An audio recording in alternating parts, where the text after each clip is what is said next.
ये जब भगवान श्री राम के भ्राता लक्ष्मण जी को तीर लगा तो सुषेण वैद्य जो थे उन्होंने कहा कि वो संजीवनी बूटी लाई जाए। तो मैं जानना चाह रहा हूँ कि तब से आयुर्वेद की बात होती आई, ये जो मॉडर्न जिसे हम युग कह रहे हैं इसमें लोग थोड़ा दूर क्यों चले गए? क्या कारण आपको समझ में आता है इसका? लोग दूर नहीं गए, लोग इसके पास ही हैं।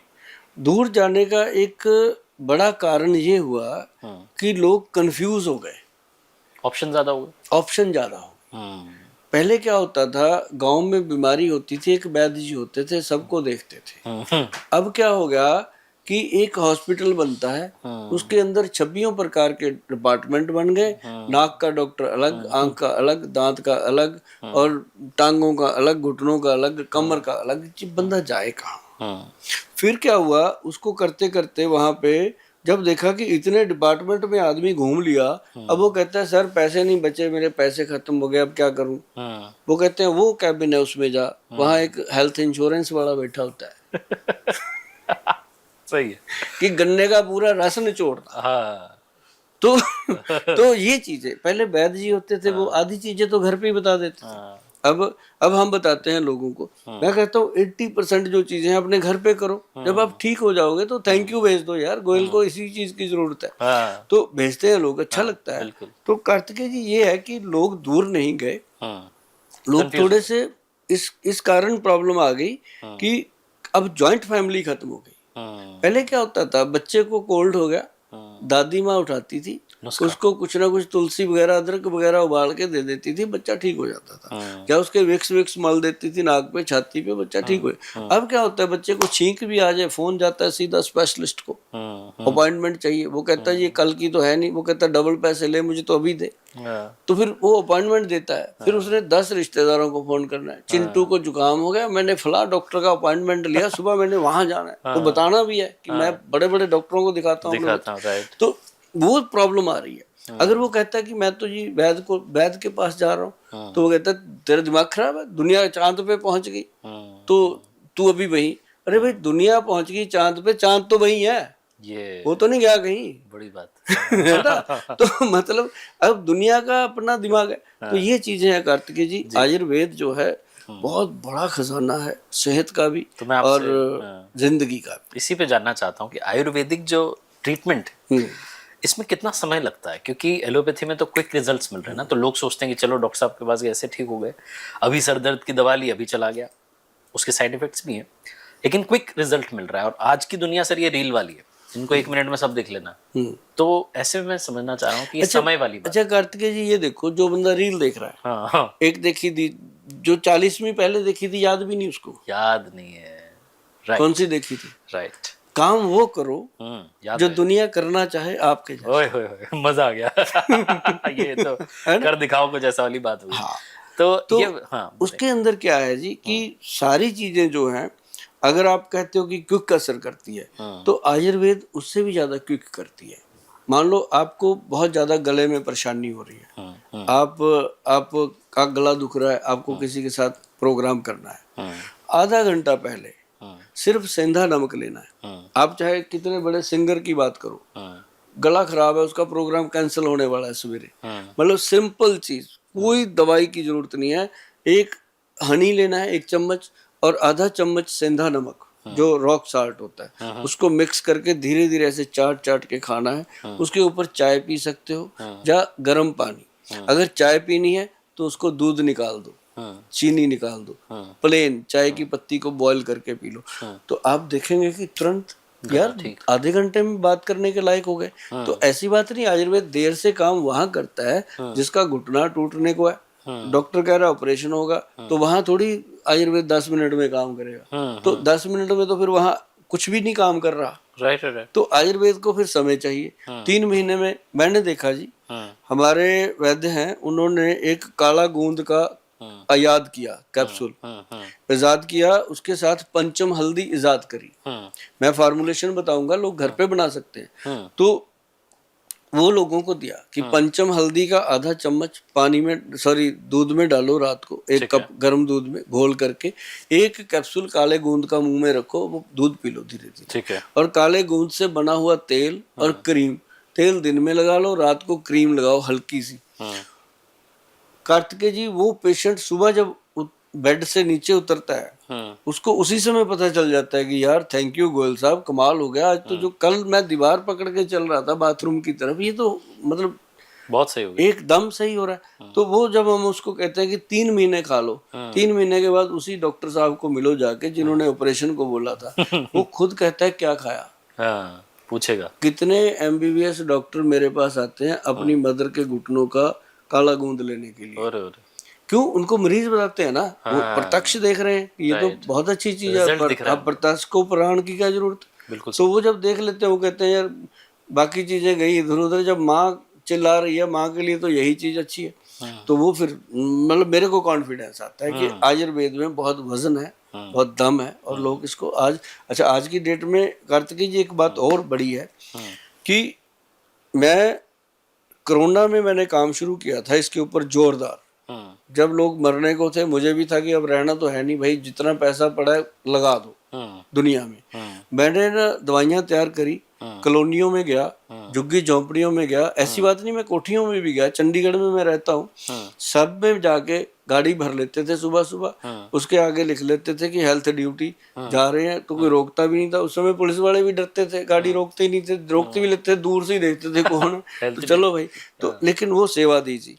उस समय मैंने देखा कि आयुर्वेद में दम है, और उस समय इतना प्रचार हो गया आयुर्वेद का, मैं अकेले नहीं सबने किया। उस समय सबको पता चल गया यार ये तुलसी का काढ़ा ही काम कर रहा है, इसमें अदरक का काढ़ा काम कर रहा है, तो बच्चे उसमें इन्वॉल्व हो गए।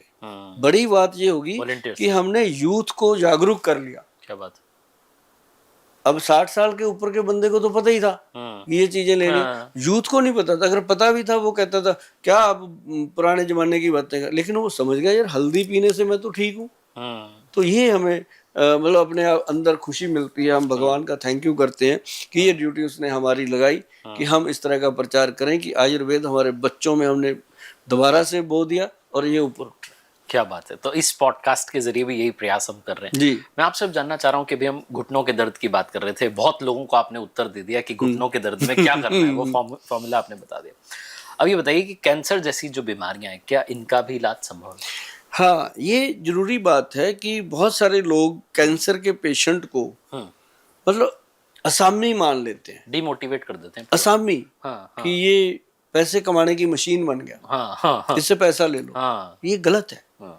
मतलब चलो अब एलोपैथी में चले जाओ, वहां तो वो बिल्कुल सही उसको राय देते हैं जो उनके पास है। अब मान लो आपके पास जो चीज आप वही बताओगे, राइट है ना, तो उनके पास है कीमो है, रेडियोथेरेपी है, वो उनको बता देते हैं पूरी ईमानदारी से कि ऐसे ऐसे होगा, ये होगा, यू डिसाइडेड, राइट, ठीक है, कर करा के वो उसके बाद उसको ये भी बता देते हैं कि अब 40-50 दिन की जिंदगी है, इसकी सेवा कर लो।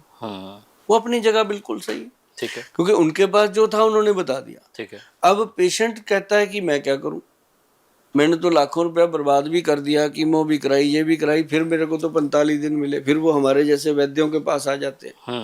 जो चंडीगढ़ पंजाब का एरिया है, हरियाणा हिमाचल का जो एरिया है, वो पूरे का पूरा अपने इंस्टीट्यूट पे फेथ करता है, सुभाष गोयल के ऊपर फेथ करता है। उसका फेथ हमने कभी तोड़ने भी नहीं दिया। उसमें ना कार्तिकेय जी क्या है कि आयुर्वेदिक सिस्टम जो है, यदि किसी को भी कीमो लग रही है, किसी को रेडियोथेरेपी है, किसी की कोई और दवाइयां चल रही है, मैं कहता हूँ लाखों दवाइयां चलती हो, लाखों इलाज आप करा रहे हो, आप करोड़ोंपति अरबोंपति हो, आप जिंदगी नहीं खरीद सकते किसी की। उसके लिए मैं आपको बता दूं, बीच में एक वैद्य को घुसेड़ लेना जरूरी है। आयुर्वेद को उसके अंदर एंटर कर लो, जो आपका चल रहा है ट्रीटमेंट चलने दो, ठीक है। उसके अंदर आयुर्वेद में क्या है, एक सबसे बड़ी महत्वपूर्ण चीज है जी, CA7 विन कैप्सूल है, CA7 विन पाउडर है। उसके अंदर ग्रंथ का योग है जी, ये कोई हमारी अपनी प्रॉपर्टी नहीं है कि हम कहेंगे कि हमारे से ही मिलेगा, ये ग्रंथ का योग है। बहुत सारे विद्वान लोग हैं इसको बनाते हैं। जब ऐसे मैं बोलता हूँ ना जी, बहुत सारे जो वैद्य हैं बनाते हैं, लोगों को देते हैं। अब कैंसर के पेशेंट को ही देंगे और क्या करेंगे, है ना। मैं तो इसलिए बताता रहता हूँ कि मरीज को ही देंगे और क्या इसका किला बना लेंगे, तो वो देते हैं। तो अब देखो कार्तिकेय जी, 140 करोड़ की आबादी हो गई है अपने देश की, राइट। एक केला सुभाष गोयल कितने लोगों को दे सकता है, नहीं ना।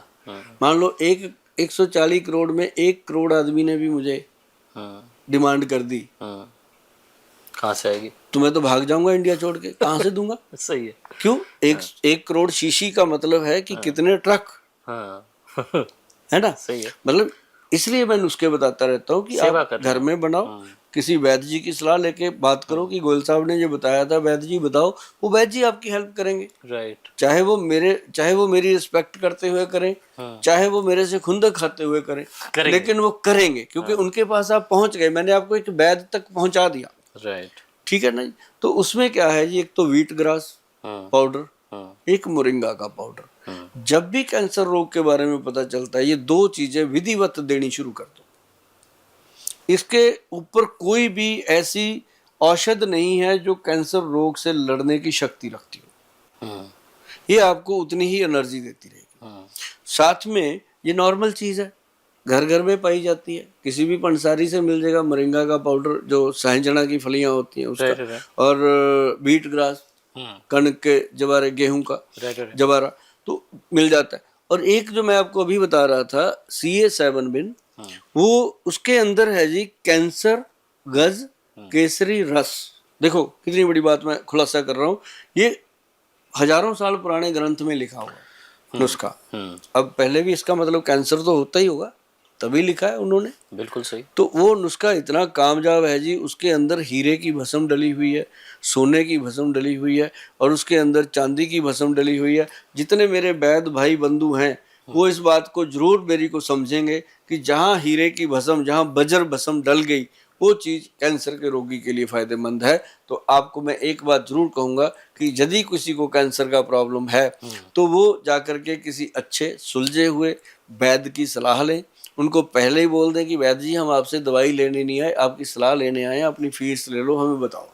फिर वो वैद्य अच्छे से बताएगा। फिर आते हुए चाहे आपको अच्छा लगे कि ये वैद्य अच्छा बता रहे हैं, दवाई लेके आओ। मतलब पहले उसके दिमाग में ये पिक्चर हटा दो ताकि उसके अंदर लालच पैदा ना हो। तो नहीं तो कैंसर के मरीज को देख के पहले ही डॉक्टर के दिमाग में ये आ जाता है इससे जो मर्जी ले लो, वो दे जाएगा। हाँ, वो सहमा हुआ है। जबकि कैंसर के मरीज को तो डॉक्टर बता देता है कि तेरी 40 दिन की जिंदगी रहेगी। अभी ना जैसे कैंसर का पेशेंट कोई हमारे क्लिनिक में आता है, मेरा स्वभाव है हंसते रहना, क्योंकि मैं रोऊंगा तब भी, उसने तो मरना है, मैं हंसूंगा तब भी, है ना। लेकिन मैं उसको हंसते हंसते ये कहता होता हूँ उनके परिवार वालों को भी कि आपको इतना तो पता है कि इसकी जिंदगी 40 दिन बची हुई है, हमें और आप इसको तो ये पता ही नहीं है बैटरी में कि 40 मिनट है कि सेकेंड है। सही बात है ना। आप तो इस खुशी में, इसको इतना समय तो मिल गया कि अपना हिसाब किताब बता दे सबको, है ना। तो मतलब कहने का कि ये चीजों को पॉजिटिव लिया जाए। राइट। हाँ, तो कैंसर के मरीज के लिए हमारी यही सलाह रहती है कि अपने नज़दीक अच्छे वैद्य से, और बिल्कुल बिना डरे बिना दहले, जो होना है वो तो भगवान को पता है, लेकिन आप अच्छे से अपनी जिम्मेदारी को